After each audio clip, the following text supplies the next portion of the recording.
नमस्कार। प्रेमचंद जी के द्वारा लिखी गई कहानी विमाता मातृ प्रेम को दर्शाती है। जब मुन्नू अपनी माँ को खो देता है तब उसकी ज़िंदगी में अम्बा आती है, जो अपना सब कुछ मुन्नू की देखभाल में लगा देती है। पर क्या अम्बा के साथ जुड़े सौतेले शब्द को हटा पाएगी? और क्या उसकी ममता हमेशा मुन्नू के साथ बनी रहेगी? जानने के लिए सुनिए कहानी विमाता। चलिए सुनते हैं कहानी विमाता। स्त्री की मृत्यु के 3 ही मास बाद पुनर्विवाह करना मृतात्मा के साथ ऐसा अन्याय और उसकी आत्मा पर ऐसा आघात है जो कदापि क्षम्य नहीं हो सकता। मैं यह कहूँगा कि उस स्वर्गवासिनी की मुझसे अंतिम प्रेरणा ही और न मेरा शायद यह कथन ही मान्य समझा जाए कि हमारे छोटे बालक के लिए माँ की उपस्थिति परम आवश्यक थी। परंतु इस विषय में मेरी आत्मा निर्मल है और मैं आशा करता हूँ कि स्वर्गलोक में मेरे इस कार्य की निर्दय आलोचना न की जाएगी।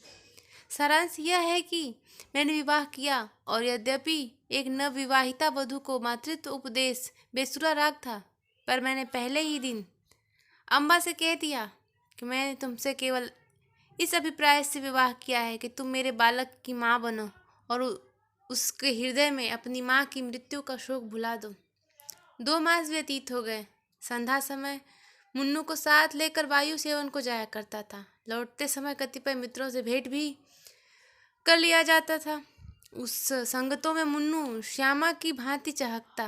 वास्तव में इन संगतों से मेरा अभिप्राय मनोविनोद नहीं, केवल मुन्नू के असाधारण बुद्धि की चमत्कार को प्रदर्शित करना था। मेरे मित्रगण जब मुन्नू को प्यार करते और उसकी विलक्षण बुद्धि की सराहना करते तो मेरा हृदय बांसु उछलने लगता था। एक दिन मैं मुन्नू के साथ बाबू ज्वाला सिंह के घर पर बैठा हुआ था। ये मेरे परम मित्र थे। मुझमें और उनमें कुछ भेदभाव न था। इसका अर्थ यह नहीं कि हम अपनी मुद्राएं, क्षुद्रताएं और पारिवारिक कलह और अपनी आर्थिक कठिनाइयां बयान किया करते थे। नहीं, हम इन मुलाकातों में भी अपनी प्रतिष्ठा की रक्षा करते थे और अपनी दुर्व्यवस्था का जिक्र कभी हमारी अपनी जबान पर न आता था। अपनी कालिमाओं को सदैव छिपाते थे। एकता में भी भेद था और घनिष्ठता में भी अंतर। अचानक बाबू ज्वाला सिंह ने मुन्नू से पूछा, क्यों, तुम्हारी अम्मा तुम्हें खूब प्यार करती है ना? मैंने मुस्कुराकर मुन्नू की ओर देखा। इसके उत्तर विषय में मुझे कोई संदेह न था। मैं भली भांति जानता था कि अम्मा उसे बहुत प्यार करती है। परंतु मेरे आश्चर्य का ठिकाना न रहा जब मुन्नू ने इस प्रश्न का उत्तर मुख से न देकर नेत्रों से दिया। उसके नेत्रों से आंसू की बूंदें टपकने लगी। मैं लज्जा से गड़ गया। इस अश्रुजल ने अम्बा के उस सुंदर चित्र को नष्ट भ्रष्ट कर दिया जो गत 2 मास से मैंने हृदय में अंकित कर रखा था। ज्वाला सिंह ने कुछ संशय की दृष्टि से देखा और मुन्नू से पूछा, क्यों रोते हो बेटा? मुन्नू बोला, रोता नहीं हूँ, आंखों में धुआं लग गया था। ज्वाला सिंह का अभिमाता की ममता पर संदेह करना स्वाभाविक बात थी, परंतु वास्तव में मुझे भी संदेह हो गया। अम्बा सहृदयता से और स्नेह की वह देवी नहीं है जिसकी सराहना करते मेरी जिह्वा न थकती थी। वहाँ से उठा तो मेरा हृदय भरा हुआ था और मैं लज्जा से माथा न उठा सकता था। मैं घर की ओर चला तो विचार करने लगा किस प्रकार अपने क्रोध को प्रकट करूं। क्यों न मुंह ढांक कर सो रहूं। अम्बा जब पूछे तो कठोरता से कह दूं कि सिर में पीड़ा है, मुझे तंग मत करो। भोजन के लिए उठाए तो झिड़क कर उत्तर दूं। अम्बा अवश्य समझ जाएगी कि कोई बात मेरी इच्छा के प्रतिकूल हुई है। मेरे पांव पकड़ने लगेगी। उस समय अपनी व्यंग्यपूर्ण बातों से उसका हृदय भेद डालूंगा। ऐसा रुलाऊंगी कि वह भी याद न करे। पुनः विचार है कि उसका हंसमुख चेहरा देखकर मैं अपने हृदय को वश में रख सकूंगा या नहीं। उसकी एक प्रेम पूर्ण दृष्टि, एक मीठी बात, एक रसीली चुटकी मेरी शिलातुल्य रुष्टता के आगे टुकड़े टुकड़े कर सकती है। परंतु हृदय की इस निर्बलता पर मेरा मन झुंझला उठा। यह मेरी क्या दशा है? क्यों इतनी जल्दी मेरे चित्त की काया पलट गई? मुझे पूर्ण विश्वास था कि मैं इन मृदुल वाक्यों की आंधी और ललित कटाक्षों के बहाव में भी अचल रह सकता हूँ, और अब क्या यह दशा होगी कि मुझ में साधारण झोंके को भी सहने की सामर्थ्य नहीं? इन विचारों से हृदय कुछ दृढ़ता आई। तिस पर भी क्रोध की लगाम पग पग ढीली होती जाती थी। अंत में मैंने हृदय को बहुत दबाया और बनावटी क्रोध का भाव धारण किया। ठान लिया कि चलते ही चलते एकदम से बरस पड़ूंगा। ऐसा न हो कि विलंब रूपी वायु इस क्रोध रूपी मेघ को उड़ा ले जाए। परंतु ज्यों ही घर पहुंचा, अम्बा ने दौड़कर मुन्नू को गोदी में ले लिया और प्यार से सने हुए कोमल स्वर से बोली, आज तुम इतनी देर तक कहाँ घूमते रहे? चलो देखो मैंने तुम्हारे लिए कैसी अच्छी अच्छी फुलौरियाँ बनाई हैं। मेरा कृत्रिम क्रोध एक क्षण में उड़ गया। मैंने विचार किया, इस देवी पर क्रोध करना भारी अत्याचार है। मुन्नू अबोध बालक है, संभव है अपनी माँ को स्मरण कर रो पड़ा हो। अम्बा इसके लिए दोषी नहीं ठहराई जा सकती।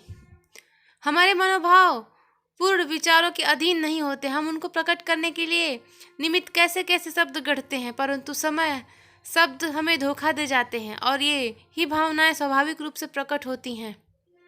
मैंने अम्बा को न कोई व्यंग्यपूर्ण बातें ही कहीं और न क्रोधित हो मुंह ढककर सोया है, बल्कि अत्यंत कोमल स्वर में बोला, मुन्नू से आज मुझे बहुत लज्जित किया। खजांची साहब ने पूछा कि तुम्हारी नई अम्मा तुम्हें प्यार करती हैं या नहीं, तो ये रोने लगा। मैं लज्जा से गड़ गया।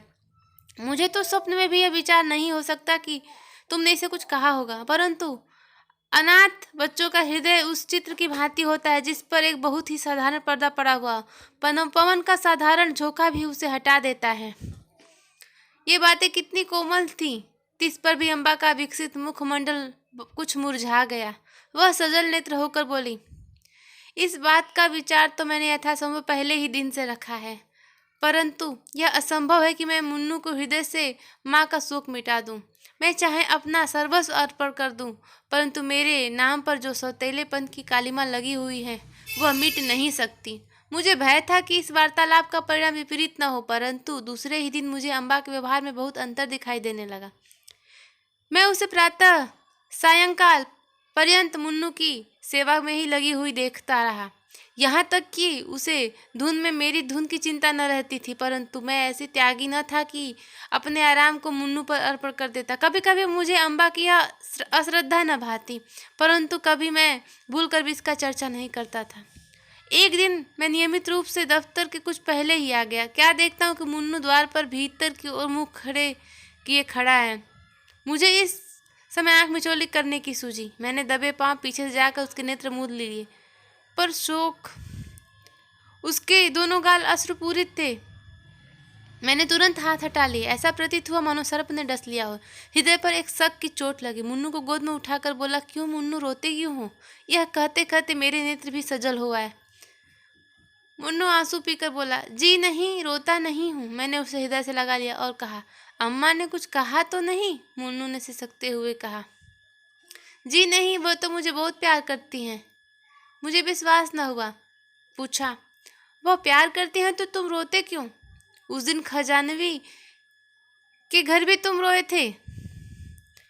तुम मुझसे छिपाते हो। ये कदाचित तुम्हारी अम्मा अवश्य तुमसे कुछ क्रुद्ध हुई हैं। मुन्नू ने मेरी ओर कातर दृष्टि देखकर कहा, जी नहीं, वह मुझसे बहुत प्यार करती हैं, इसी कारण मुझे बारंबार रोना आता है। मेरी अम्मा भी मुझे अत्यंत प्यार करती थी और वह मुझे छोड़कर चली गई। नई अम्मा भी उससे अधिक प्यार करती हैं, इसलिए मुझे भय लगता है कि कहीं उसी तरह यह भी मुझे छोड़कर न चली जाए। यह कहकर मुन्नू पुनः फूट फूट कर रोने लगा। मैं भी रो पड़ा। अम्बा के स्नेह में व्यवहार ने मुन्नू को सुकोमल हृदय पर कैसा आघात किया था। थोड़ी देर तक मैं स्तंभित रह गया। किसी कवि की वाणी स्मरण आ गई कि अपवित्र आत्माएं इस संसार में विकराल तक नहीं ठहरती। कहीं भाभी ही इस बालक की जीवा से यह सत्य तो नहीं कहला रही। ईश्वर न करे अगर कुछ अशुभ दिन देखना पड़े। परंतु मैंने तर्क द्वारा इस शंका को दिल से निकाल दिया। समझा कि माता की मृत्यु ने प्रेम और वियोग में एक मानसिक संबंध उत्पन्न कर दिया है और कोई बात नहीं है। मुन्नू को गोद में लिए हुए अम्बा के पास गया और मुस्कुराकर बोला, इनसे पूछो क्यों रो रहे हैं। अम्बा चौंक पड़ी। उसके मुख की कांति मलिन हो गई। मैंने कहा, यह इसलिए रोते हैं कि तुम इन्हें अत्यंत प्यार करती हो और इनको भय है कि तुम इनकी माता की भांति इन्हें छोड़कर न चली जाओ। जिस प्रकार गर्द साफ हो जाने से दर पर चमक उठता, उसी भांति अम्बा का मुखमंडल प्रकाशित हो गया। उसने मुन्नू को मेरी गोद से छीन लिया और कदाचित यह प्रथम अवसर था कि उसने ममतापूर्ण स्नेह से मुन्नू के पांव का चुंबन किया। शोक, महाशोक। मैं क्या जानता था कि मुन्नू की अशुभ कल्पना इतनी शीघ्र पूर्ण हो जाएगी। कदाचित उसकी बाल दृष्टि ने होनहार को देख लिया था। कदाचित उसके बाल श्रवण मृत्युदूतों के विकराल रूपों से परिचित थे। 6 मास भी व्यतीत न होने पाए कि अम्बा बीमार पड़ी और इन्फ्लुएंजा ने देखते देखते उसे हमारे हाथों से छीन लिया। पुनः वह उपवन मरुतुल्य हो गया, पुनः वह बसा हुआ घर उजड़ गया। अम्बा ने अपने को मुन्नू पर अर्पण कर दिया था। हाँ, उसने पुत्र स्नेह का आदर्श रूप दिखा दिया। शीतकाल था और वह बड़ी रात्रि शेष रहते ही मुन्नू के लिए प्रातःकाल का भोजन बनाने उठती। उसके स्नेह बाहुल्य ने मुन्नू पर स्वाभाविक प्रभाव डाल दिया था। वह हठीला और नटखट हो गया था।